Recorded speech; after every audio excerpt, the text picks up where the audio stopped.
ನಾನ್ ನಿಖಿತಾ. ನಾನು ಇವತ್ತು ಕಬಾಡ್ದಿರೋ ಬೆಲ್ಗೇರಿಯನ್ medical state university ಮುಂದೆ ನಿಂತಿದ್ದೀನಿ, ರಷ್ಯಾ. ಇಲ್ಲಿ ಸಿಟಿ ಪ್ರಕಾರ ಹೋದ್ರೆ ತುಂಬಾ ಚೆನ್ನಾಗಿದೆ. ಹಾಸ್ಟೆಲ್ ಫೆಸಿಲಿಟಿ ಇದೆ, ಎಲ್ಲ ಫೆಸಿಲಿಟಿ ಇದೆ. ಸಿಟಿ ತುಂಬಾ ಸೇಫ್ಟಿ ಇದೆ. ಇಂಡಿಯಾದಲ್ಲಿ ಹೇಳ್ತಾ ಇದೆ ರಷ್ಯಾಲಿ ವಾರ್ ನಡೀತಿದೆ ಅದು ಇದು ಅಂತ, ಬಟ್ ಯಾವ ತರ ಸರೌಂಡಿಂಗ್ಸ್ ಅಲ್ಲೂ ಯಾವುದೇ ಇದಿಲ್ಲ. ನಿನಗೆ ಸೇಫ್ ಅನ್ಸ್ತಿದ್ಯಾ ಹಾಸ್ಟೆಲ್ ಎಲ್ಲ? ಇದು ಯೂನಿವರ್ಸಿಟಿ ಎಲ್ಲ ಸೇಫ್ ಅನ್ಸ್ತಿದ್ಯಾ? ಸೇಫ್ ಇದೆ. ಸಿಟಿ ವೈಸ್ ಯಾವ ತರ ಇದೆ ನೋಡಕ್ಕೆ? ತುಂಬಾ ಚೆನ್ನಾಗಿದೆ.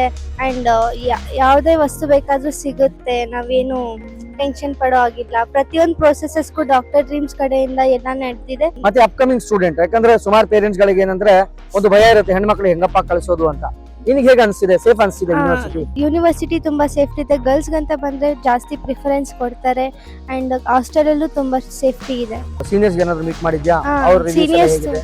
ಸೀನಿಯರ್ಸ್ ತುಂಬಾ ಕೋಆಪರೇಟಿವ್ ಆಗಿದ್ದಾರೆ. ಪ್ರತಿಯೊಂದಕ್ಕೂ ಅವರು ಹೆಲ್ಪ್ ಮಾಡ್ತಾರೆ. ಫಾರ್ ಅಪ್ಕಮಿಂಗ್ ಸ್ಟೂಡೆಂಟ್ಸ್ ಗೆ ಏನ್ ಮೆಸೇಜ್ ಕೊಡ್ತೀಯ? ನಿಮ್ಗೆ ನೀಟಲ್ಲಿ ಕಡಿಮೆ ಅಂಕ ಬಂದಿದ್ರು, ಇಂಡಿಯಾದಲ್ಲಿ ಸೀಟ್ ಸಿಗ್ಲಿಲ್ಲ ಅಂದ್ರೂ ನೀವು ಡಾಕ್ಟರ್ ಡ್ರೀಮ್ಸ್ ನ ಕಾಂಟ್ಯಾಕ್ಟ್ ಮಾಡಿ ನೀವು ನಿಮ್ ಡ್ರೀಮ್ಸ್ ನ ಅಚೀವ್ ಮಾಡ್ಬೋದು. ಯಾವುದೇ ತರಹದ ಟೆನ್ಷನ್ ಇರಲ್ಲ.